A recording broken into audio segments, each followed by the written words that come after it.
Futuri Podcasts Futeboleiros apresenta The Pitch Invaders.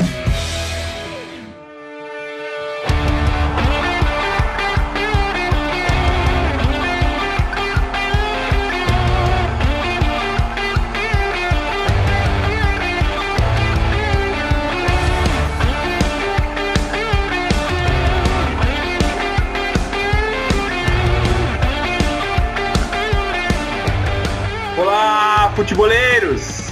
Olá, futeboleiras! Futuri Podcasts Futeboleiros apresenta The Pitch Invaders, episódio 79. Meu nome é Eduardo Dias, eu sou o host mais essa invasão futeboleira pelo SoundCloud, iTunes, YouTube e pelo clássico www.futuri.com.br. Bom, antes de tudo eu preciso falar sobre um grande projeto do Futuri, o Guia da Fase Oitavas de Final da Champions League, um guia colaborativo elaborado por grandes analistas parceiros do Futuri e que graças a esses caras se transformou na análise tática mais completa em língua portuguesa sobre esse tema. Essa semana no www.futuri.com.br foi ao ar a primeira parte, que tratam dos jogos de 13 e 14 de fevereiro. E os autores das análises desses times foram Murilo Moret, da Juventus, Rafael Maciel, do Tottenham, Fernando Campos, do Basel, Igor Júnior, do Manchester City, Luiz Cristóvão, nosso amigo português do Porto, Jorge Luiz, do Passe e Posse, do Real Madrid, Renato Gomes Rodrigues, do PSG e Vinícius Fernandes, do Liverpool. Então aproveito para conectar com ele, Vinícius Fernandes. Dale, Vini! Cara, esse talvez tenha sido o trabalho mais complexo que a gente fez até hoje, inclusive de logística, né, Vini? Sim, foi um trabalho muito legal, capitaneado pelo Gabriel, um trabalho muito bacana que ele fez. A gente queria trazer da forma mais detalhada, esmiuçada e densa como jogavam as equipes, como era o modelo de jogo. A gente achou que seria um desafio muito grande em pouco tempo, fazermos só eu e ele, né, já que realmente ou eu e ele e os nossos colaboradores fixos, como o Myron e o Bolívar, ficaria demasiado pra gente. E a gente falou assim, quem sabe a gente vai aí contatar a nossa rede de colaboradores. Foi o que a gente felizmente fez, contou com muita gente disponível, interessada em participar, que mostra muito o momento legal que a gente está vivendo, né, Eduardo? Então, foi muito bacana que a gente acionou o pessoal, muita gente se interessou, citou caras muito bons, e o mais bacana, assim, é que cada um analisando do seu jeito, com a sua narrativa, com o seu texto, todas as análises ficaram com um grau de profundidade interessante, pegando vieses diferentes, isso que é muito legal, e isso mostra que o futebol, uma das coisas mais encantadoras é como ele é unilateral, né? A gente pode enxergar um jogo, um modelo de diferentes maneiras e contar ele de diferentes maneiras. A gente fez isso por vários textos, várias vozes, e ficou bem interessante, assim. Infelizmente a gente tem tido um feedback bem positivo desse trabalho. Eu estou impressionado com a profundidade da análise que os caras fizeram, e isso é um grande ativo do Futuri, né? Ter essa rede de colaboradores, de caras interessados em pensar o jogo, em fazer o jogo evoluir através das suas análises e do debate. Isso é muito legal, e nos textos existem links para o Twitter de cada um dos autores, e façam como a gente, sigam esses caras e aprendam sobre futebol. A maior parte deles acabou que já passaram por aqui pelo Pitch Invaders, né, Vini? Sim, a maioria já passou por aqui. Muitos acompanham nosso trabalho, interagem com a gente, e é bem isso que tu falou, assim, muita gente disposta, interessada, e quando a gente chamou e aceitou, falou, então vamos fazer uma coisa legal porque é pro futebol. E assim, tudo a ver com a gente. Quando a gente fala pense jogo, na verdade é um convite que a gente faz para as pessoas pensarem no jogo, olharem o futebol sob uma outra perspectiva, e já levando a bola para ti, porque olhar o futebol sob uma outra perspectiva tem tudo a ver com o nosso tema de hoje. Tem tudo a ver com o tema de hoje, é um tema que a gente precisava invadir, e vamos tocar adiante porque precisamos apresentar os invaders convidados, e hoje temos 3 invasores. O tema é complexo, mas vamos aprender muito com esses caras. Primeiro, Jorge Cunha, idealizador e sócio fundador da startup Futebol Interativo. Bem-vindo, Jorge. Obrigado, Eduardo. Obrigado, colegas do Futuri. Hoje venho então apresentar um pouco da proposta do Futebol Interativo. Tenho certeza que será uma noite de muita contribuição para quem gosta de pensar o jogo. Mais um Invader, esse eu tive o prazer de conhecer num episódio do podcast Imigrantes da Bola, que participamos juntos, e eu fiquei impressionado pelas ideias dele sobre futebol. Adailton Júnior, estudante de economia da USP, que nos últimos 2 anos e meio se dedicou a criar um espaço para discutir gestão e incentivar a profissionalização do futebol através da aproximação dos estudantes com o mercado, inclusive como presidente da FEA Sports Business em 2016 e 2017. Que prazer falar contigo de novo, Adailton. Seja bem-vindo ao The Pitch Invaders. Muito obrigado, Edu. O prazer é todo meu. Prazer, enfim, não só conversar aqui com você, como o Vinícius, tenho o prazer de conhecê-lo, o George, o qual já conheço, e também do Tega, que é um grande amigo. É um prazer ter sido convidado com esses nomes tão fortes e tão importantes, né? De certa forma, enfim, estou aqui para contribuir ao máximo para a gente debater sobre os temas que virão, enfim, trazer um pouquinho lá da minha experiência dentro da USP, dentro desse mercado universitário, enfim, tentando aproximar os estudantes do mercado esportivo como um todo, né? Em especial o futebol, porque é onde a indústria esportiva mais gera receita, enfim, onde a roda realmente gira, né? Então, vai ser um prazer aqui discutir com vocês e ajudar, colaborar da maneira que for possível. Bom, o Adailton já entregou outro convidado, Eduardo Tega, @Tega no Twitter, ex-CEO da Universidade do Futebol e um cara completamente comprometido com a evolução do jogo. Luta que é nossa também por aqui. Bem-vindo, Tega! Grande prazer estar desfilando aqui no Futsal, que eu acompanho e torço muito para essa comunidade que pensa o jogo, pensa o futebol brasileiro e reúne tanta gente boa e incomodada em mudar o nosso futebol. Então é um grande prazer debutar aqui com vocês e trocar conhecimento nessa próxima hora. Obrigado do convite. Demais, vamos lá, Invaders, vamos invadir a era do conhecimento no futebol. Está no ar o The Pitch Invaders, podcast semanal do projeto Futuri. Cultura, análise e informação, com a profundidade que o futeboleiro merece.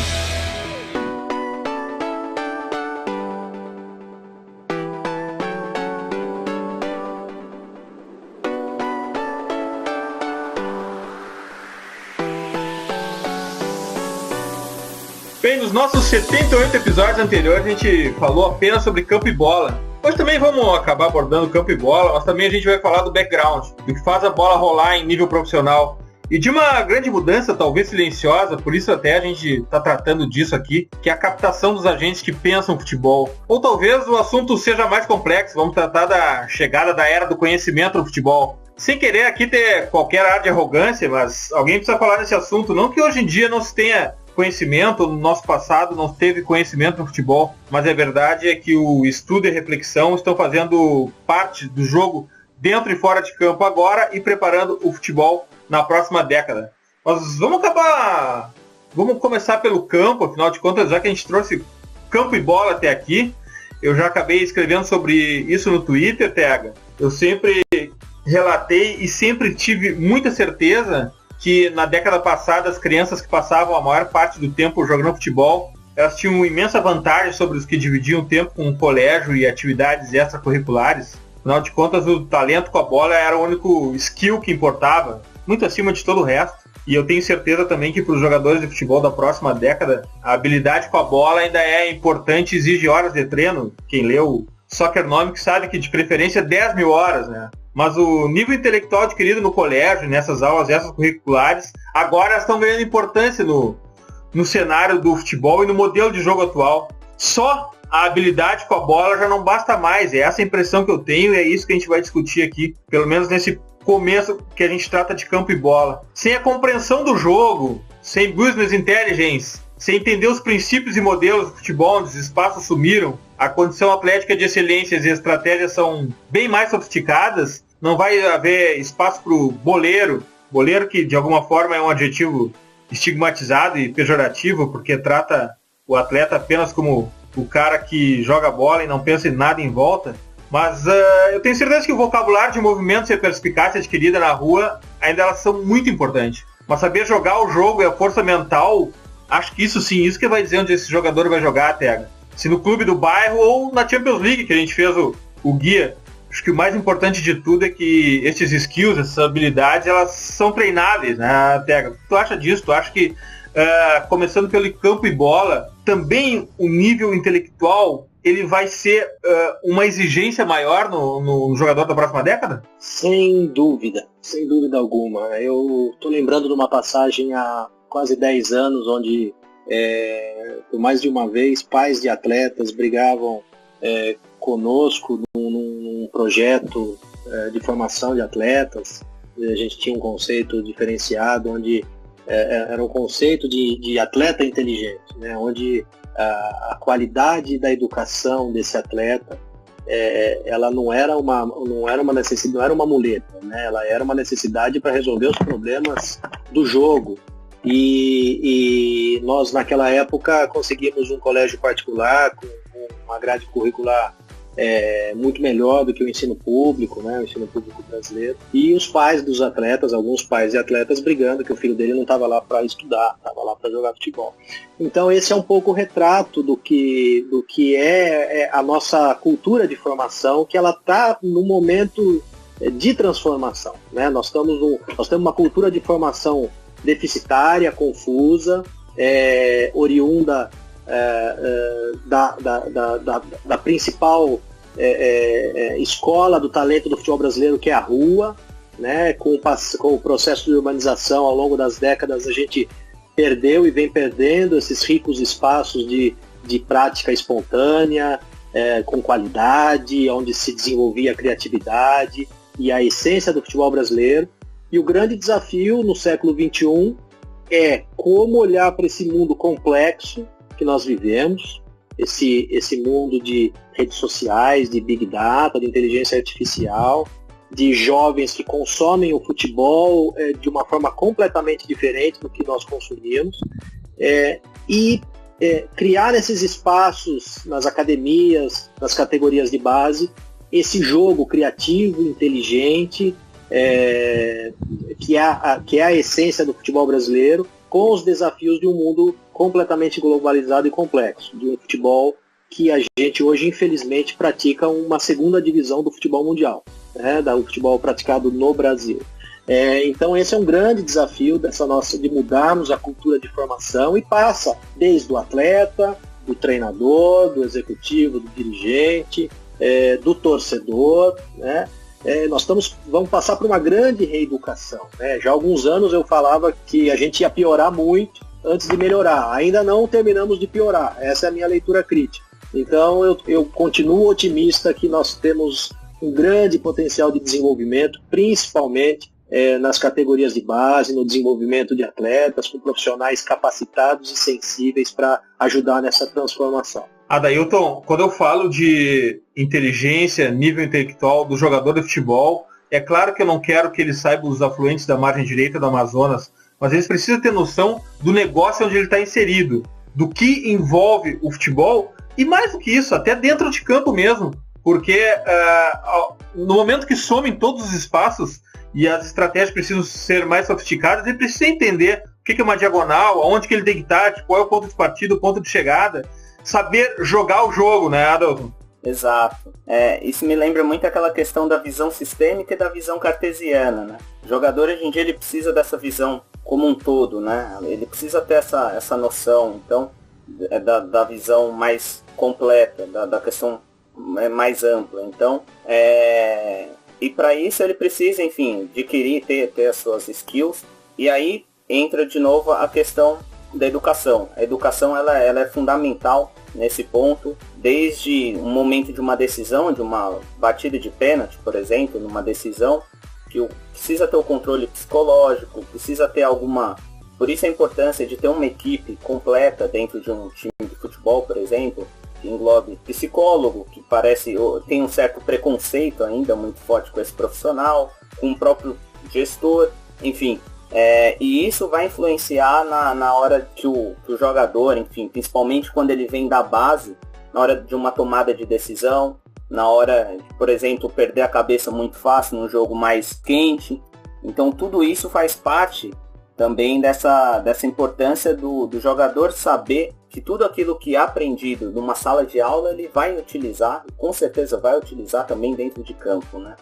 A sala de aula ela acaba sendo a teoria e o campo é a prática. Então, quanto mais ele conseguir conversar com esses dois mundos, é o ideal. E me parece que, sobretudo, que é bastante imperativo nesse momento de discussão e debate sobre formação pedagógica do atleta no Brasil.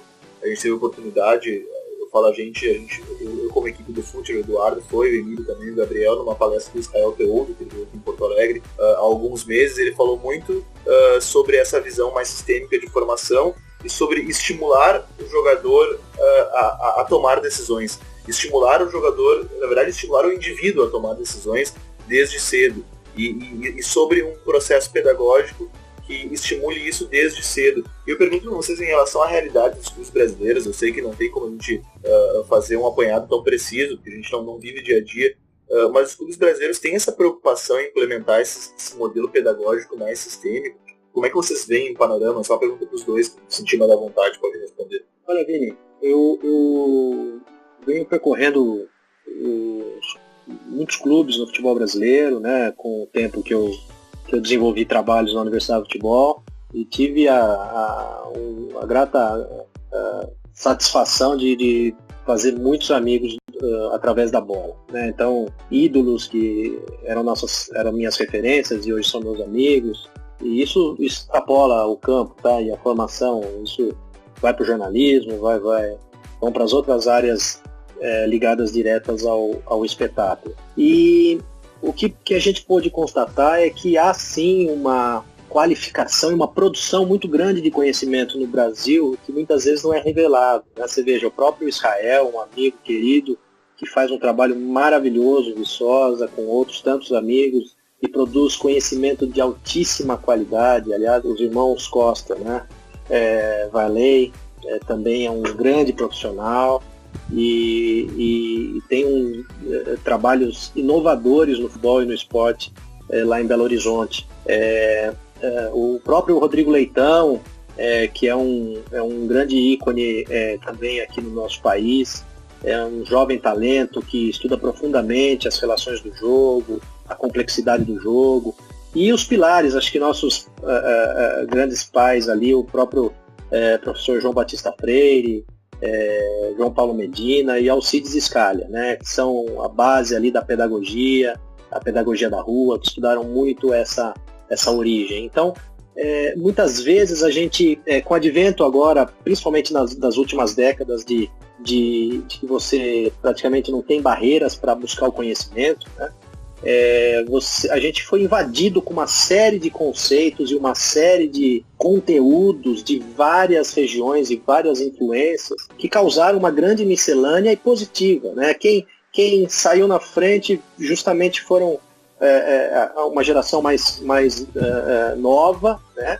Que tem um pé muito grande na academia e que teve ou não experiência como atleta profissional. E que vem contribuindo muito, né, junto com outro grupo, que também é esse grupo de um ex-atleta, mas que vem buscando uma reciclagem profissional, né? E essa é uma grande miscelânea que nós temos hoje, que impacta nessa reflexão de um jogo, como é que o atleta deve enxergar o jogo como um grande organismo, né? Que defende, que ataca, que faz suas transições, que age de forma coletiva, de forma responsável, né? Então hoje é muito interessante. Eu tenho 3 filhos, 3 moleques. Se um deles não for jogar na Europa, num grande clube, meu plano aí de aposentadoria foi pro vinagre. Mas veja só, eu tenho um menino de 9 anos, né? Ele começou com 8 anos aqui. Eu sempre deixei eles muito à vontade, não pressionei nada para escolinha. Pelo contrário, tentei fugir. E ele começou a se interessar por fazer algo mais controlado e regulado com 8 anos. E ele está na escolinha do Barcelona.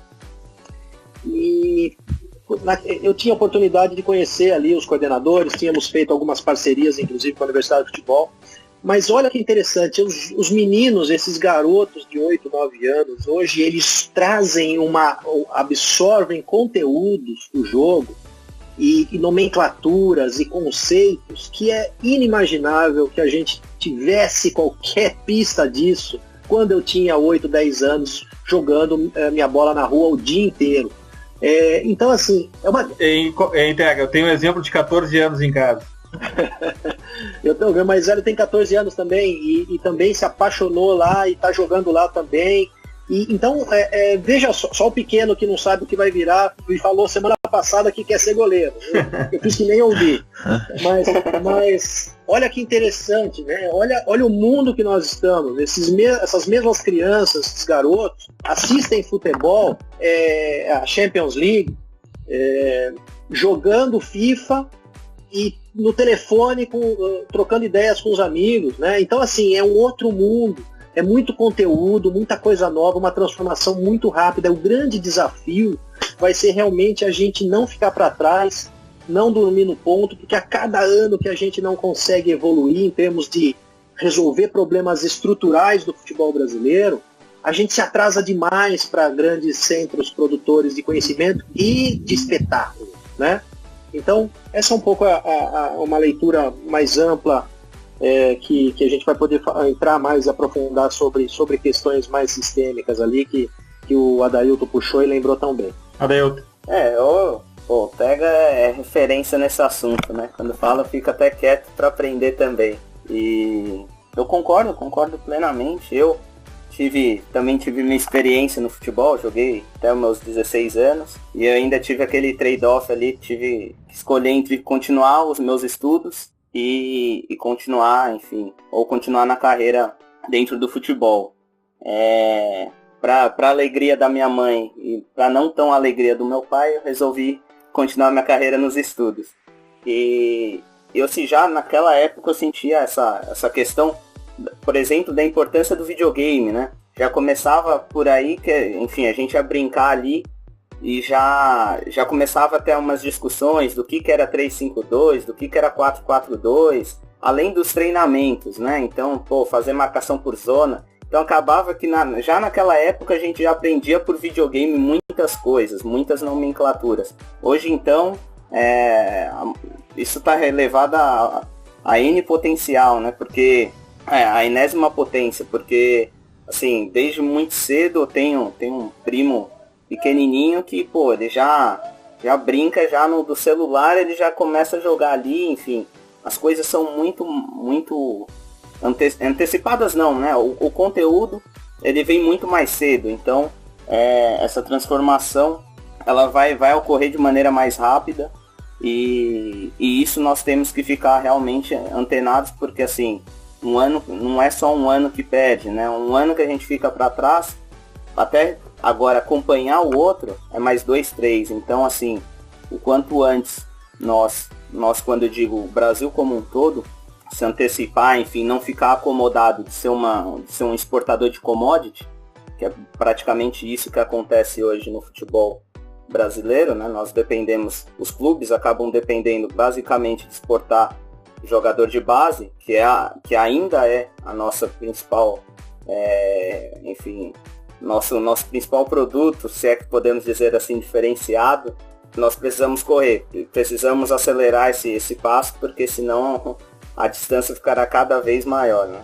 E só complementando, posso fazer uma parte também? Eu lembrei o que o Vini comentou sobre a questão da cognitiva, né?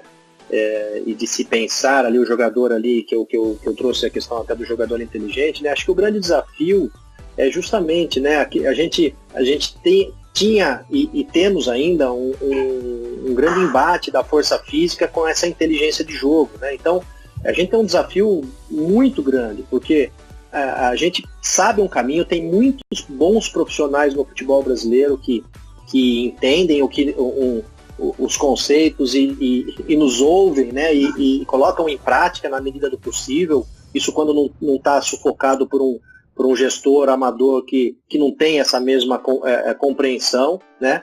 Mas aquela forma fragmentada, autoritária, que supervaloriza assim, os aspectos técnicos, né?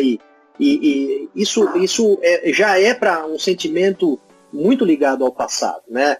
Que é pouco criativo, que gera comportamento estereotipado, né? E que produz, claro, uma leitura insuficiente do jogo, né? Então, o que eu sempre falo é que a pobreza assim, dos nossos jogadores, ela não é técnica, mas ela é cognitiva, né? E fruto desse trabalho que visava mais a perfeição do gesto técnico, e que hoje a abordagem é completamente diferente. Só que, de novo, a gente tem que ter uma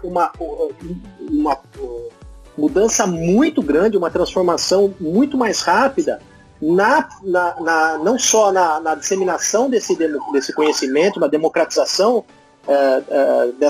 desse conhecimento, mas na qualificação e formação de novas gerações que vão criar esses ambientes e saber estimular esses ambientes de desenvolvimento, né? que é a grande questão, né? O ambiente de aprendizagem. Como é que a gente cria ambientes de aprendizagem para se desenvolver esse jogo que a gente enxerga hoje e esse atleta inteligente e contextualizado ao século XXI. Esse é o grande desafio, né? Como é que nós vamos fazer isso em maior velocidade?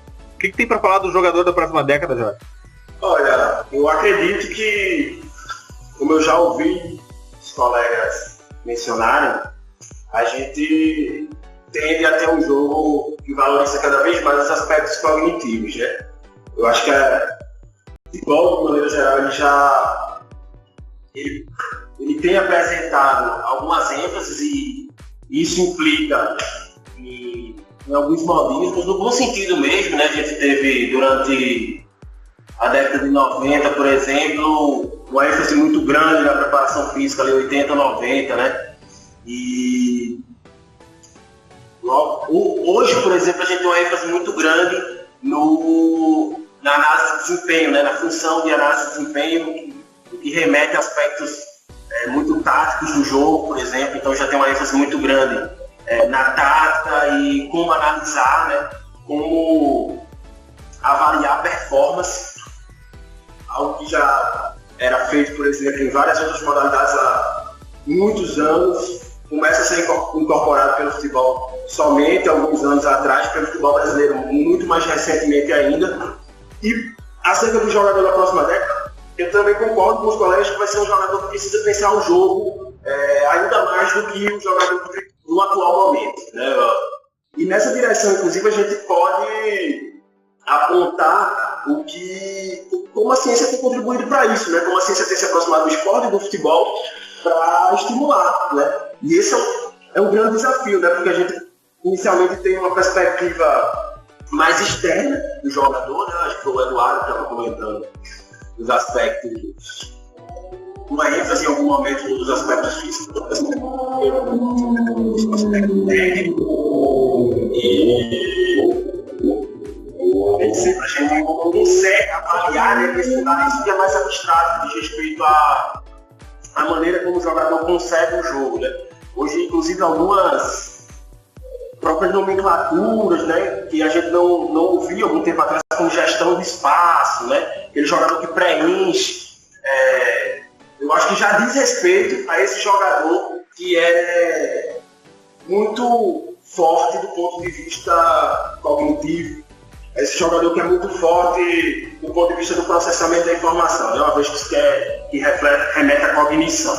E nessa direção, eu acredito que a ciência tem muito a contribuir, como já vem contribuindo em vários outros países, né? Os clubes alemães, acho que são grandes referências no que diz respeito a treino cognitivo. A gente tem vários exemplos aí de clubes alemães como o Hoffenheim, o Bayer Leverkusen, né? E até material de fácil acesso para a gente ter uma ideia de como que eles têm valorizado esse aspecto do jogo, e incluindo aí o treinamento, né? O treinamento específico. Eu acho que isso demonstra a importância desse tipo de dimensão, que por muito tempo pensou em várias outras, né? E a dimensão que diz respeito ao psicológico, e dentro do psicológico a gente inclui como que se pensa o jogo, né? Foi um pouco deixada de lado, né? Acho que a gente sempre comenta, a gente sabe que existe, mas nem sempre a gente dá encaminhamento para isso, né? Quando a gente detecta, eu falo a gente de maneira geral, né? Nós que estamos inseridos no futebol, detectamos, por exemplo, uma deficiência técnica lá na formação do atleta, a gente consegue pensar em encaminhamentos mais claros, né? Como trabalhar esse fundamento, né? Vai ser através da repetição, vai ser através da ampliação do repertório, mas o cognitivo, né? Como que a gente trabalha essa dimensão do desempenho, né? Por um tempo, acho que se chegou até a se questionar se seria possível. Será que é possível a gente trabalhar, a gente mudar a maneira de se pensar o jogo, como fazer isso, né? E com o avanço das neurociências, por exemplo, a gente já consegue saber, né, que o cérebro de um jogador expert funciona de maneira diferente do cérebro de um jogador que não é expert, né? Em termos de ativação de região cerebral há diferença, né? Então, se a gente sabe isso do ponto de vista mais interno possível, como que a gente vai fazer para treinar isso externamente, né? Ou seja, isso se vai materializar na ativação, né, de uma região específica, que tem a ver, por exemplo, com planejamento, com tomada de decisão, pode ser trabalhado, né? Dentro do treinamento tático, por exemplo, um treinamento que é predominantemente tático, como que eu posso trabalhar aspectos específicos da cognição, ou como eu posso treinar isso especificamente, né? Uma vez que eu treino a parte física de maneira muito específica também, não será que eu posso treinar a parte cognitiva igualmente de modo específico, né? E aí nessa direção eu acho que vale a pena a gente pensar como que a gente vai se apropriar de ciência e tecnologia para propiciar esse tipo de desenvolvimento, né? Então, na minha concepção, eu acho que esse é o grande desafio, como incorporar ciência e tecnologia para o desenvolvimento do atleta de maneira geral e no que diz respeito à cognição, mas ainda, uma vez que essa é uma dimensão que nem sempre ganha a atenção devida, né? E existe até um pouco de mito com relação a isso, né? O jogador muitas vezes é rotulado como ou como preguiçoso, e eu acho que é justamente uma leitura mais crítica desse jogador de como ele pode ser estimulado através de uma dimensão específica, que é a dimensão do psicológico, que talvez a gente precise apresentar como alternativa à crítica. Então, acho que esse é o caminho. Como o desafio é pensar como inserir ciência e tecnologia num contexto de pouca profissionalização, como o Eduardo já mencionou, né? Como gerar valor para o futebol, eu acho que é a grande questão. Muita gente, inclusive dentro dos clubes, já sabe a importância, já conhece, já compreende a necessidade, mas como promover as transformações? Eu, particularmente, não tenho as respostas, nem sei se elas já estão postas, mas eu acredito que a gente precisa trabalhar os agentes de transformação nessa direção. Então, é como inserir ciência e tecnologia e quem vai inserir, né? Quem vai mudar a cultura organizacional do clube de futebol. Não mudar completamente, mas, né, como mudar 1%, como plantar uma sementinha que floresça daqui numa perspectiva de médio e longo prazo, de modo que a gente comece a apontar essas possibilidades, né? Vários laboratórios já têm trabalhado, tanto do ponto de vista da pesquisa científica, como do ponto de vista do desenvolvimento tecnológico, com criação de patentes, que apontam nessa direção, né? A direção do treinamento cognitivo para atletas, com vistas a formar atletas de alto rendimento. A gente sabe, o atleta de alto rendimento precisa pensar, entendendo cognição aqui como processamento da informação, como aquilo que diz respeito ao pensar. A gente já sabe que o atleta precisa pensar diferente, mas que caminhamentos efetivamente podemos dar? Excelente essa reflexão, Jorge. Ela é fundamental porque ela ataca o jogador da próxima década, um pouco diferente do que a gente estava falando. A gente estava falando dos skills necessários, a gente falou de tomada de decisão, mas a gente não entrou no mérito do quem vai criar esse jogador. Esse jogador é produto de quê? Entega, hoje em dia, no Brasil, a gente tem os profissionais capacitados e a estrutura que o Jorge, nessa reflexão que ele fez, essa ótima reflexão que ele fez, propõe. A gente tem essa estrutura de pessoal e o software e o hardware para rodar esse jogador da próxima década? Perfeito. Essa analogia, essa metáfora que eu também uso há muito tempo aqui, né? Antigamente os clubes estavam muito preocupados em ter um bom hardware, né? Então foi uma corrida aí a todo clube tentar ter o seu estádio, a sua arena, depois o seu centro de treinamento, estendido também as categorias de base. E hoje, se a gente fizer uma análise, uma leitura rápida, a gente vai ver que todos aí, bem ou mal, têm seus estádios, têm suas estruturas de treinamento, vários clubes aqui compatíveis com vários clubes do mundo, centros de treinamento aqui que se equiparam a grandes academias do futebol mundial. Eu vejo que a grande corrida agora é o software, né? E quando a gente fala em software, são pessoas qualificadas, são processos, são métodos, né? Então eu vejo que os clubes estão testando ao longo da última década e meia muitos softwares. Alguns acharam um caminho, outros nem tanto, outros fazem o que é mais comum, né? A cada 3 ou 4 anos jogam tudo fora e começam um novo. Então, a leitura que eu faço é o seguinte: nós temos excelentes profissionais no futebol brasileiro, como eu disse anteriormente, que produzem conhecimento, que aplicam conhecimento. A grande maioria desses profissionais, ela é concentrada nas categorias de base. Verdade. Mas, geralmente, esse profissional ele está sufocado por um cara que não é profissional e que tem uma leitura muito superficial do jogo e suas relações e inter-relações. Pega até para fazer uma ilustração, o técnico da categoria sub-15, sub-12, ele tem muito mais formação acadêmica do que propriamente o técnico profissional, né? Perfeito. E esse choque hoje é mais nítido, né? Você veja como é que hoje os treinadores das equipes principais reagem ao conhecimento, a uma boa pergunta. Isso vai ser uma tendência cada vez maior de profissionais que eu não citei lá atrás na minha primeira participação, mas que faz parte de um primeiro bloco, que é esse profissional que tem uma história rica no futebol brasileiro, é um profissional mais tradicional e que não buscou atualização profissional e que hoje perde espaço no futebol brasileiro, né? Então, se a gente olhar num horizonte aí até menor do que 10 anos, a gente vai ver que muita coisa mudou e muita coisa melhorou no futebol brasileiro. É verdade. Então, como bem lembrou o Jorge, o fundamental, né, que é um termo que a gente usa na Universidade de Futebol desde o primeiro dia, é a transformação pelo conhecimento e a formação de agentes, a qualificação de agentes de transformação comprometidos com a mudança. Essa é a grande sacada. Hoje, o nosso grande desafio é criar lideranças comprometidas com a mudança, né? Hoje a gente ainda vê todos os dias, todos os anos, a mesma história, líderes em seus clubes, gestores, que não tem voz ativa para nada, aceitam tudo que é colocado, a gente vai, aquela manada indo para sempre a mesma direção, aceitando os problemas estruturais do nosso futebol, que impactam diretamente da forma como a gente produz futebol. Qual é o futebol que a gente quer? Que futebol a gente quer jogar daqui a 10 anos? Né? Qual o futebol que a gente quer? De que forma a gente quer estar daqui a 2 a 3 Copas? Né?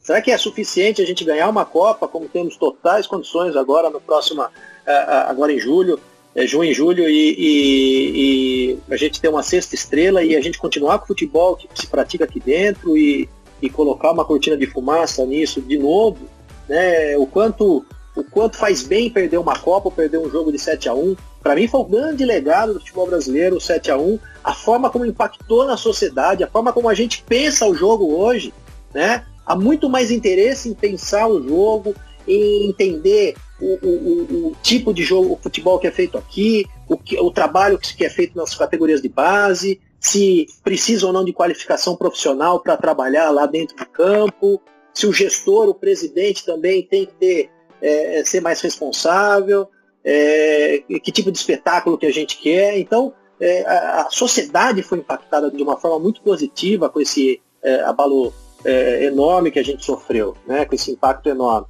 Então, eu continuo sempre muito otimista, acredito que mais células de transformação, como a que vocês têm, mais invaders vão literalmente invadir esse ecossistema ainda que é muito poluído, um oxigênio muito rarefeito, muito ruim de se respirar, e que a gente precisa de mais oxigenar essa cadeia produtiva do futebol brasileiro, que ela fica muito, muito, muito limitada apenas à ponta da pirâmide, que é a seleção brasileira. E o Eduardo perguntou sobre quem forma, fazendo uma referência a treinadores, e eu pergunto agora, quem contrata quem forma? Não precisa possuir cada vez mais um conhecimento metodológico de treino para se cobrar, e aí eu não me refiro só ao processo de contratação e avaliação de treinador profissional, mas mesmo para a base.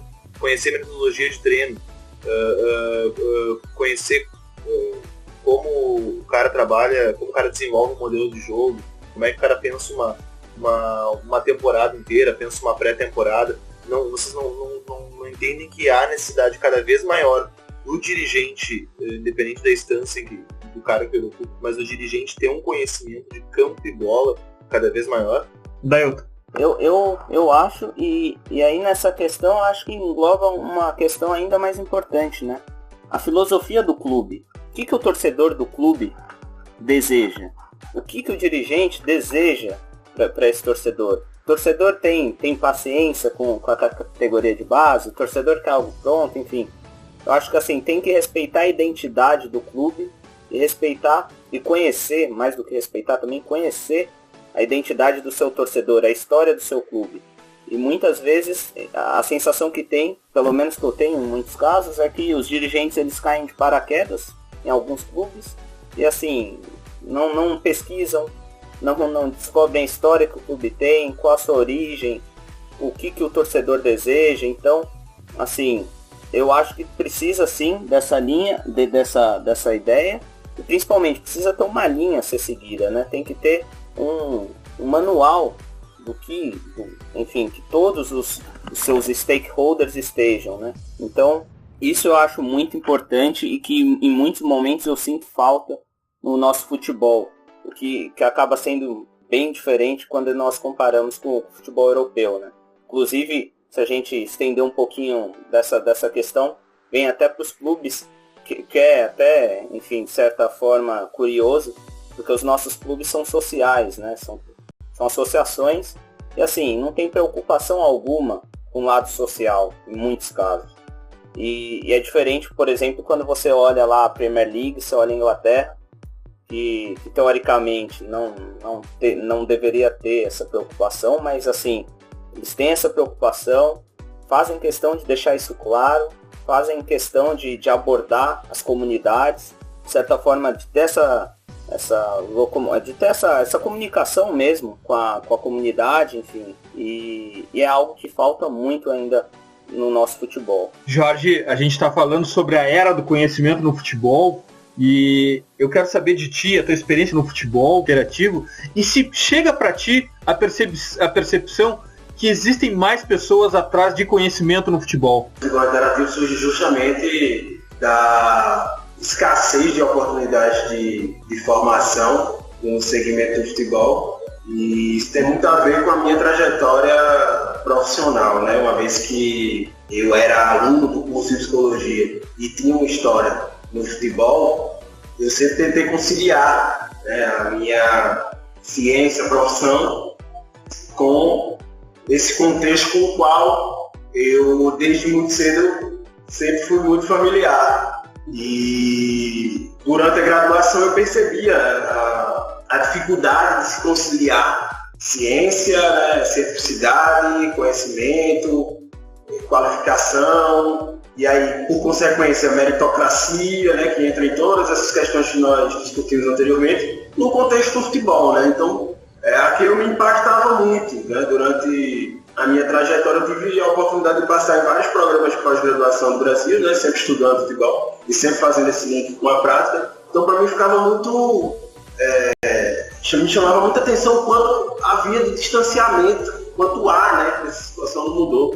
De distanciamento entre a produção de conhecimento, as pessoas que estão se debruçando teoricamente, né? Tentando entender o futebol, compreender e, consequentemente, melhorar, e as pessoas que estão na ponta, aplicando, que estão dentro das organizações, né? A gente fala muito dos clubes, mas aí existem também as federações que têm uma baita responsabilidade também na construção do futebol, de um produto de futebol mais interessante. E aí tudo isso me chamava muita atenção, né?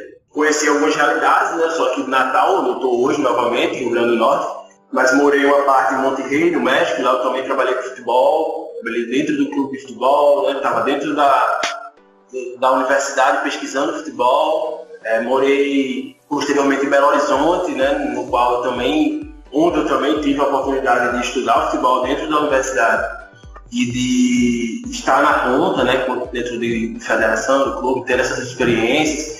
Então, tudo isso me fazia pensar como que a gente precisava oportunizar mais espaços de qualificação, de formação, de debate, de discussão do futebol sobre um ponto de vista acadêmico, científico, não necessariamente rebuscado, né? Não que a gente precisasse ter um apelo ao academicismo, mas que a gente precisasse discutir o futebol de uma maneira mais fundamentada do que comumente nós fazemos, né? O brasileiro tem por hábito falar sobre futebol porque nós somos desde cedo muito familiarizados com a modalidade, né, de maneira muito geral. Mas eu sentia falta de uma discussão mais fundamentada, né, de um olhar mais crítico. E nessa direção eu já pensava como ter espaço interativo, sobretudo na região Nordeste, que é uma região muito carente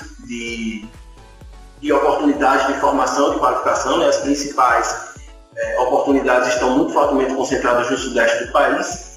E daí a necessidade, né, de fazer, de construir esses espaços e fazer isso de uma maneira interativa, né? Por isso a proposta de que esse futebol seja discutido, né, com cientificidade, com perspectiva acadêmica, com aplicabilidade, com perspectiva prática, mas sobretudo de maneira interativa, de maneira que a gente possa fazer isso com muita adaptabilidade a quem está do outro lado, né? De maneira que a gente possa conseguir se comunicar no mesmo nível com quem está assimilando esse conteúdo, com quem está recebendo esse tipo de proposta, justamente para tentar combater um pouco dos erros que eu via lá dentro, né? Lá, por exemplo, na academia, quando a gente tem muito academicismo e tem dificuldade de atrair a prática, e igualmente quando a gente está lá na prática, está na ponta, na aplicabilidade, e a gente não consegue receber tão bem o que a academia está produzindo, né? Então, eu acho que a proposta do futebol interativo ela vem justamente para tentar conectar pessoas, né, em prol do futebol melhor, com vistas à qualificação, à formação, e especialmente num espaço que seja interativo, que seja de debate, como a gente está propondo fazer aqui na noite de hoje, de modo que quem recebe esse conteúdo possa acessá-lo de um modo fácil, né, de uma maneira, numa linguagem acessível, com muita interação, porque eu acredito particularmente que é o que a gente precisa para fortalecer o nosso futebol. Acho que não é só o conhecimento, não é só a qualificação. Eu acho que é isso também, mas é isso associado à conectividade, né? Eu acho que a rede do futebol precisa estar mais conectada. Você é advogado, né, Eduardo? Sou advogado. Você consegue conceber como se forma uma rede de advogados e como se forma uma rede de profissionais de futebol? Você consegue conceber que existe uma rede de profissionais de futebol? Você consegue ver identidade, por exemplo? Não, nenhuma identidade, não há essa conexão. Quais organizações representam uma classe dentro do futebol, assim, de maneira veemente, com muita tradição? E agora a gente começa a perceber o surgimento, né, de boas iniciativas. A Federação dos Atletas Profissionais de Futebol, uma delas, assim como a dos treinadores, da Federação Brasileira de Jogadores de Futebol e várias outras, enfim, que poderiam ser mencionadas aqui. Mas iniciativas, assim, muito incipientes, né, muito superficiais ainda, diante da magnitude que esse segmento futebol ocupa e, consequentemente, diante da magnitude que essas funções ou profissões poderiam ocupar dentro de um segmento que é gigantesco, como a gente já debateu aqui, né? Seja de uma perspectiva mais romântica, né? Pensando que isso movimenta, isso lida com a paixão de vários fãs, entusiastas, seja do ponto de vista econômico, como sempre o nosso colega Aldair ele puxa, né? Traz essa perspectiva mais econômica do business, enfim, acho que é nessa direção que nasce a proposta do E Jorge, como me orgulho do Futuro nesse momento, de conectar todas as pessoas que estão aqui, o Adailton, o Tega e a ti, porque a gente está na mesma trincheira e poder ouvir isso, quase que um desabafo também, me orgulho poder de alguma forma desabafo que eu também tenho. Me orgulho de alguma forma poder conectar tudo isso e dar voz, porque como eu falei no começo, essa revolução que está acontecendo, ela é um pouco silenciosa. E Tega, tem alguma coisa para falar pra gente sobre essa questão? Tava querendo ouvir primeiro os nossos amigos e tenho sim. O Vini falou muito bem, né? E eu fiz isso várias vezes, por muitas vezes, na verdade. Dei palestras e aulas para executivos, para gestores, sobre metodologia de treinamento, né, com essa mesma lógica. Como é que um tomador de decisão que vai definir o caminho que o clube vai seguir? E, consequentemente, que jogo que meu time vai querer apresentar? E se ele desconhece qualquer linha metodológica, né? Então, era um choque muito grande na maioria das vezes, né? Muitos se encantavam em enxergar o jogo numa perspectiva completamente diferente daquela que ele aprendeu como jogador, ou como torcedor, ou como apaixonado pelo jogo. Muitos negavam, mas uma coisa muito rica, né? Que é justamente essa transformação que a cultura nossa de formação está passando, de entendimento do jogo, das suas relações e inter-relações, né? E então, assim, o conhecimento nosso, o conhecimento de forma geral, ele evoluiu muito de forma fragmentada e especializada, né? Então, a gente dá muito esse exemplo, dava muito esse exemplo na Universidade de Futebol. Hoje você não vai num médico, você vai no médico especialista em joelho, mas especialista em ligamento cruzado, às vezes dá ligamento cruzado da perna esquerda, né? E consequentemente você perde a noção do todo. E hoje justamente esse é o grande desafio. Como é que você é um profissional do século XXI, é um especialista, mas com uma forte visão de conjunto, né? Esse é um resumo muito, muito rápido do perfil do profissional que a gente precisa para realizar essa transformação em maior velocidade. Essa transformação, TH, ela vai acontecer, me parece que hoje ela está acontecendo de forma acadêmica, através da Universidade de Futebol, através do esporte interativo, através da USP, essa questão específica voltada para o jogo e para o esporte, mas ela já está chegando nos clubes, já existe esse profissional dentro do clube. Se o clube ir atrás de um profissional qualificado hoje, ele já tem isso no mercado? Sim, e vou além. A maioria, os clubes que têm já um software já em andamento, estão sim preocupados em ter os seus ambientes de desenvolvimento, de qualificação, de produção de conhecimento e de um conceito de universidade corporativa, né? Qualificando não só os seus agentes de transformação, mas também os seus atletas, que eu acredito muito que seja a grande segunda onda de transformação depois dos agentes de transformação. Quando esse atleta, nas categorias de base, tiver a base de conteúdos, né? Escola e leitura do jogo, ele vai contestar todo treinador, qualquer agente de transformação sobre o que ele está fazendo ali em campo. Por que ele está fazendo? Aliás, a gente pergunta muito pouco, faz pouquíssimas perguntas para o jogo. Essa é a verdade. Então, essa para mim é a grande segunda onda de transformação que a gente vai conseguir acelerar muito o nosso processo de busca de um novo posicionamento no futebol mundial, sabe? De buscar o tempo perdido e as posições que a gente perdeu ao longo dessas décadas com um olhar muito míope da forma como se desenvolve o futebol brasileiro. Adailton, e como isso se dá no campus, lá dentro, na academia?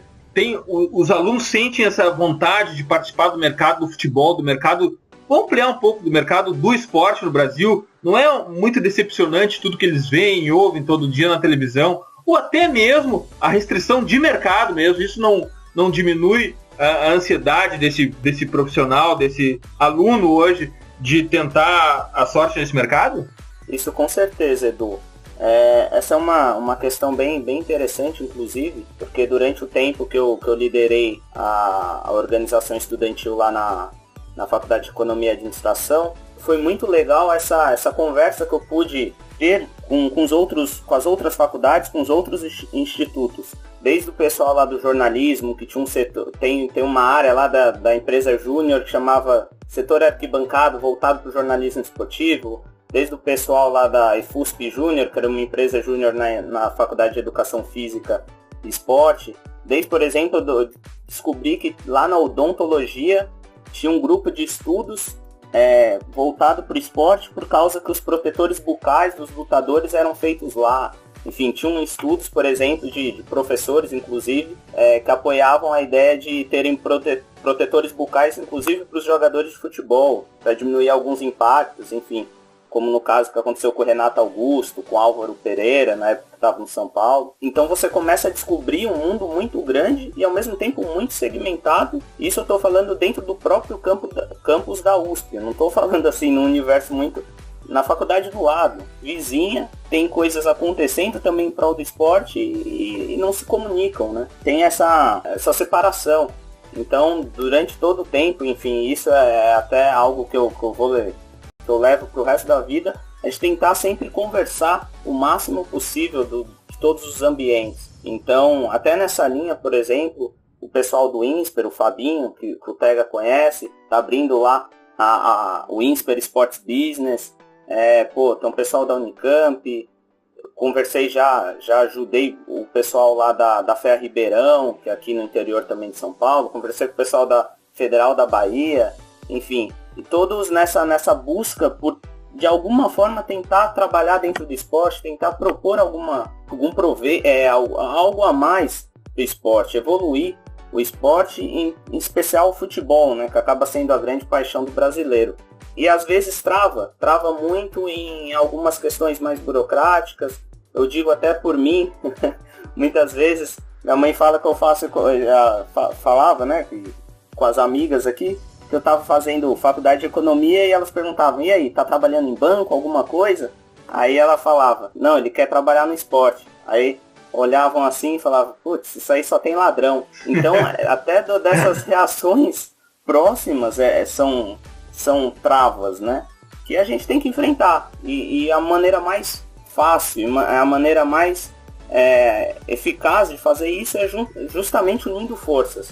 Então essa é uma das coisas que eu mais acredito, que realmente, como você gosta de citar bastante, Edu, nós estamos do mesmo lado da trincheira. Então é exatamente nessa linha de incomodar, de fazer um trabalho de formiguinha, de ir aos poucos, porque assim, num cenário de 10 anos para cá, pelo menos da parte dos gestores, já houve uma evolução. Então assim, é nítido se olhar aqueles dirigentes mais caricatos, cada vez mais estão perdendo espaço. E eu acredito que eu também, assim como o Tega, sou um grande otimista e acredito bastante que, enfim, temos um futuro muito legal pela frente. Então, quanto mais profissionais capacitados, quanto mais estudantes enxergando a capacidade de trabalhar no esporte, querendo se envolver no esporte e não ficando apenas naquela coisa do, isso aqui é coisa de corrupto, tem muita maracutaia, enfim.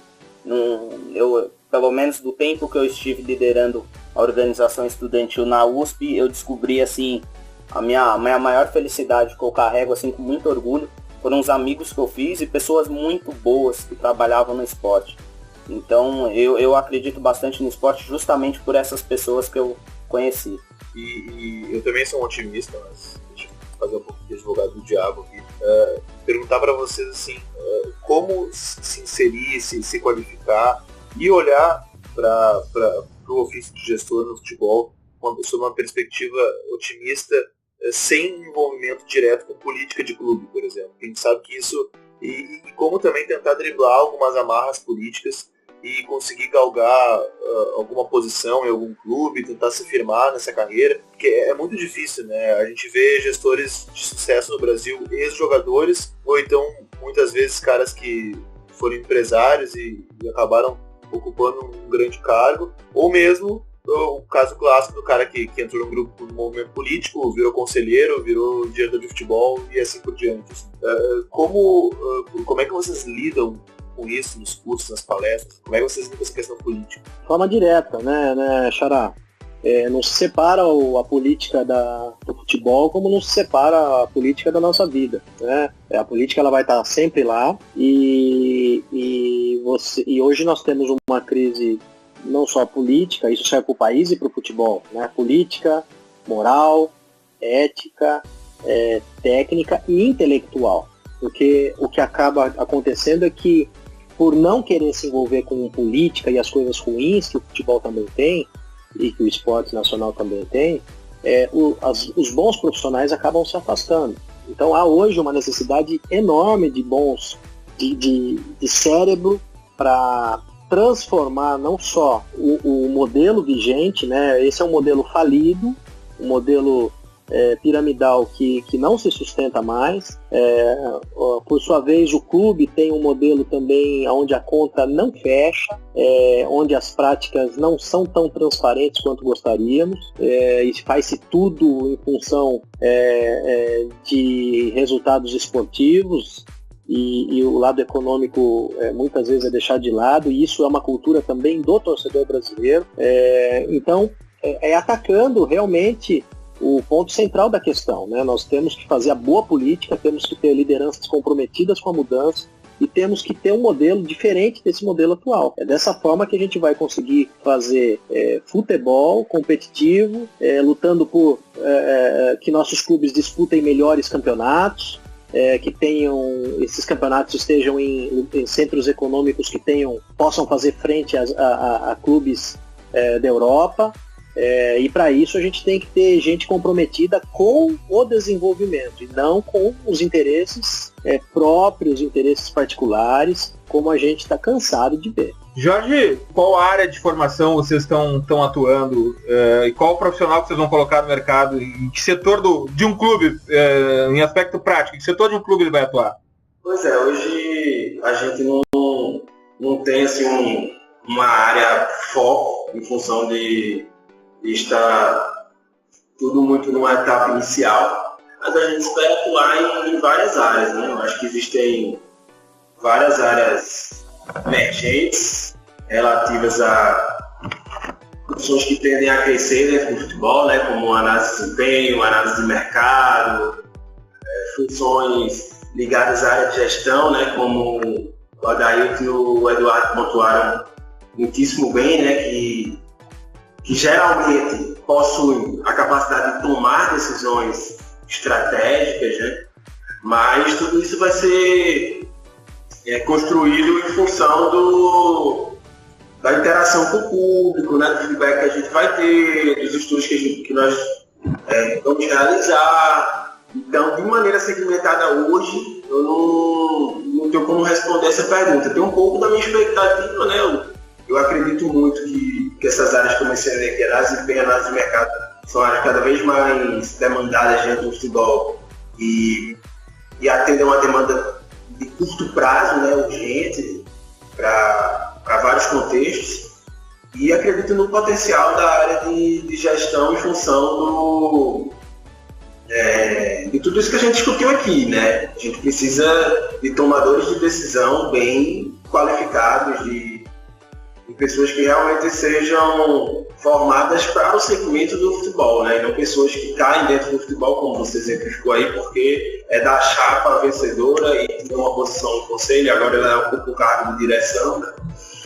Mas eu acho que tudo isso vai ser construído, Eduardo. A gente está numa etapa muito, muito inicial, né? Então é difícil assim, apontar qual seria uma área foco hoje, né? A gente não tem. E dentro da minha expectativa, por exemplo, eu acredito que uma área que também teve muito a crescer dentro do futebol é a área de saúde. Nos últimos anos houve uma inserção muito grande de profissionais dessa área, como por exemplo fisioterapia, nutrição. Na verdade, eu acho que o futebol, o nosso futebol, ele está ainda num estágio de profissionalização que demanda o desenvolvimento de muitas áreas, né? Quais áreas são ou serão prioritárias para o nosso modelo de negócio? Isso aí a gente vai precisar construir, né, dentro de estudos que nos deem dados robustos para tomar essas decisões, né, feedback do público. Mas, de maneira geral, eu acredito que tem potencial para muitas áreas, não só uma ou outra. O futebol demanda isso, né? Demanda essa muda, essa interdisciplinaridade, essa complementação que há entre diferentes perspectivas. Que pauta sedutora é essa? Que assunto importante, como é bom poder discutir também o futebol fora de campo, já que a gente dedica tantas horas do Futuri para o futebol dentro de campo, que afinal de contas é a nossa paixão, mas é importante também a gente pensar no background, pensar como se construi o futebol profissional. A gente teria muitas e muitas horas pela frente ainda, mas agora é a hora das nossas dicas futeboleiras. The Pitch Invaders apresenta Dicas Futeboleiras.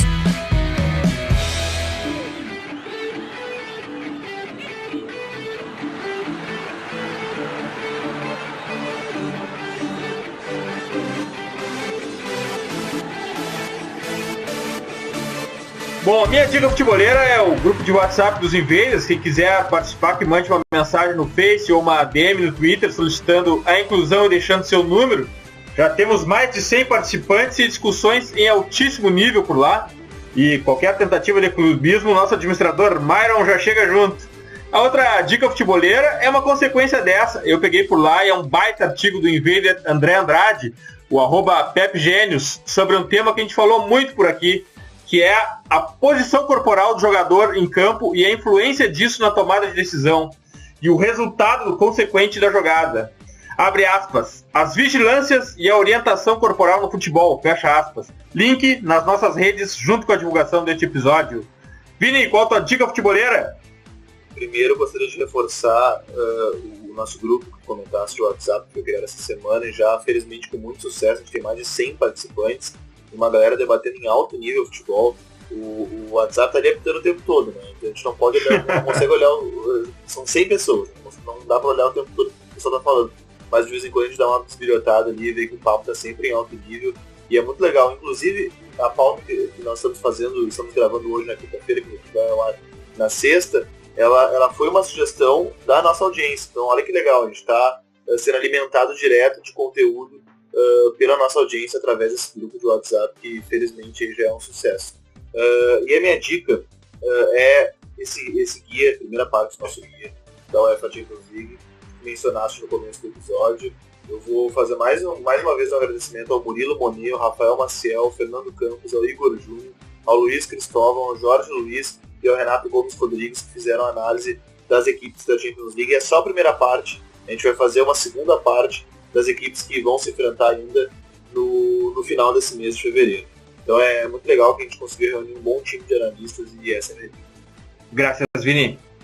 Obrigado. Queria agradecer nossos convidados, eu aprendi muito, não é um tema que eu domino tanto, assim, não fiz tantas incursões nele, mas me interesso, e hoje foi uma baita numa aula. Obrigado. Jorge, qual a tua dica? Tem que ser só uma? Quantas quiseres. Beleza.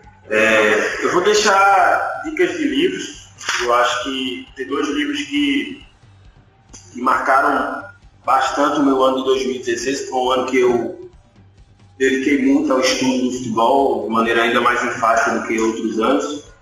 E um deles é o Guardiola Confidencial. Eu acho que é um livro que retrata muito bem a rotina de um expert no futebol, de alguém que é expert no segmento que a gente debate aqui. A gente tem muita notícia de diferentes tipos acerca do profissional que trabalha no futebol, né? Muitas vezes sensacionalista e de cunho muito pessoal. E é importante a gente pensar na intensidade com que alguém desse nível vivencia o futebol, né? Eu acho que o livro ele retrata muito bem isso, como que o Guardiola, para ser um treinador de altíssimo nível, ele precisa, ele respira futebol 24 horas por dia. Então acho que é uma dica muito legal para quem quer ter uma perspectiva do que é trabalhar em futebol no mais alto nível e amar aquilo que faz, né? Uma vez que se você tem paixão por aquilo que faz, provavelmente você vai fazer bem e isso vai te levar a patamares muito elevados. Um outro livro que eu recomendo e que vai na direção do que a gente discutiu aqui logo quando da minha chegada é o Por um Futebol Jogado com Ideias, de Israel Teruda. É um livro que, na minha opinião, é um livro muito didático. Alguém que nunca teve contato, noções, alguém que não tem noções muito apuradas de tática, de cognição, um pouco do que a gente discutiu aqui, certamente iria se beneficiar muito desse tipo de leitura. Eu acho que é uma leitura muito bacana para quem quer enxergar o jogo a partir de uma perspectiva mais acadêmica, né? Ele traz bastante perspectiva da escola portuguesa, né? Com influência do Diego Garganta, do José Guilherme de São, autores do livro. E então acho que é um livro que vale a pena conferir, especialmente quem gosta da parte estratégica do jogo, né? De quem gosta de estudar tática. Eu acho que essa relação com cognição, com pensar o jogo, acho que é um livro muito bom nessa direção. E por fim, eu deixo a dica futeboleira relativa ao nosso portal do futebol interativo, né, o www.futebolinterativo.com.br, onde vocês podem acessar vários conteúdos relacionados ao segmento do futebol a partir de diversas perspectivas, né, da perspectiva do treinamento, da perspectiva da gestão, da perspectiva da saúde do futebol. Eu acho que são 3 dicas aí valiosas para quem está curtindo o episódio de hoje, Eduardo. Obrigado pelo convite. Foi muito bacana estar com vocês. Graças, Jorge. Muito obrigado por compartilhar teu conhecimento conosco e muito obrigado pelo futebol interativo. Isso o futebol agradece, o Futuri agradece por vocês existirem. Adailton, qual a tua dica futeboleira? Eu já tenho 3 na verdade, né? A primeira é um filme, né? Um filme infantil que eu acho muito legal. Chamam na tradução aqui em português com um time show de bola.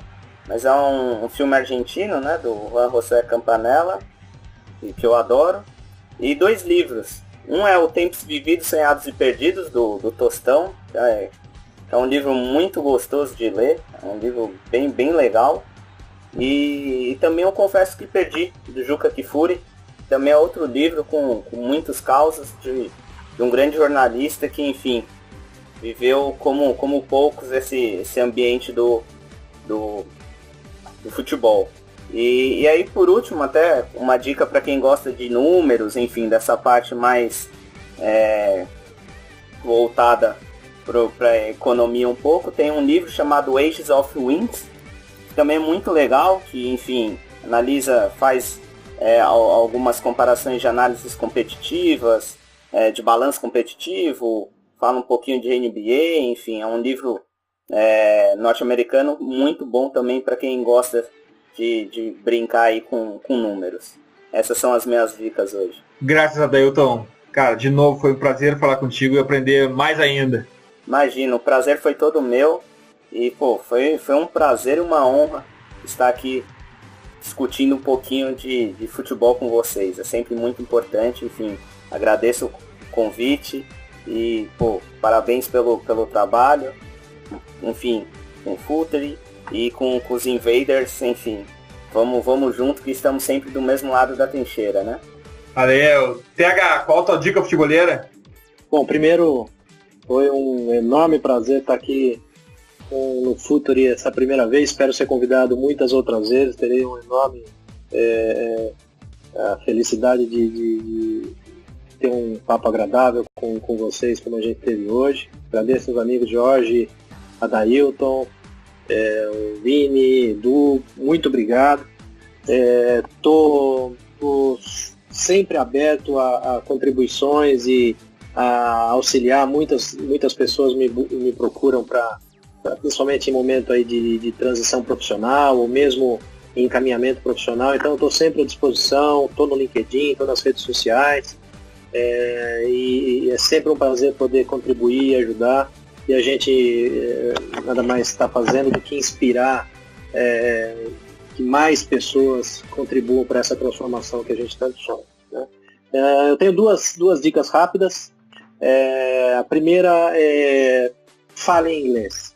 É algo que vai abrir demais as portas para o conhecimento. Com raras exceções, os livros mais interessantes não chegam a serem traduzidos aqui em português ou chegam com atraso.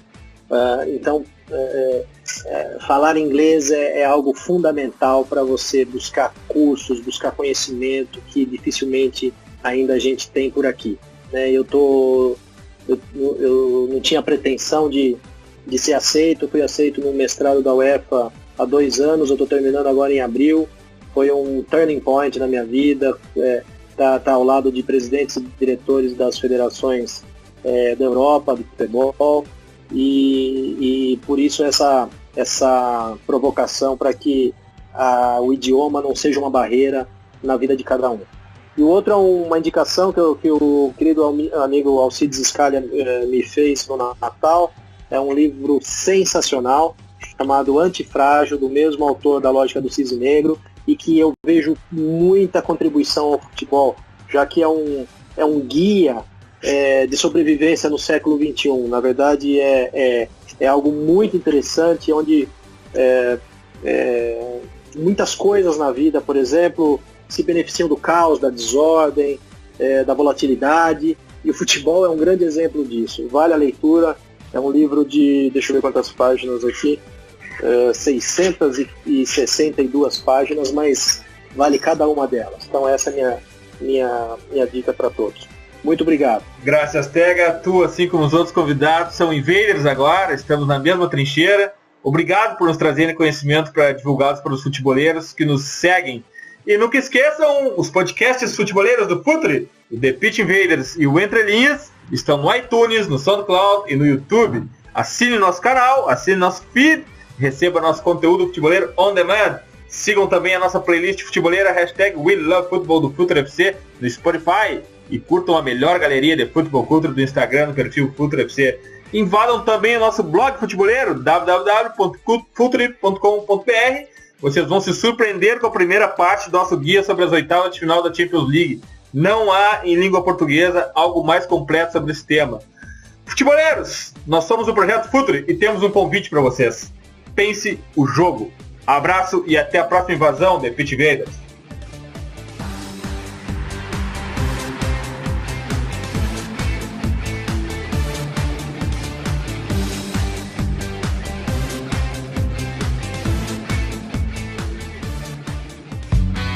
Projeto Futuri apresentou The Pitch Invaders. Acesse www.futuri.com.br. Pense o jogo.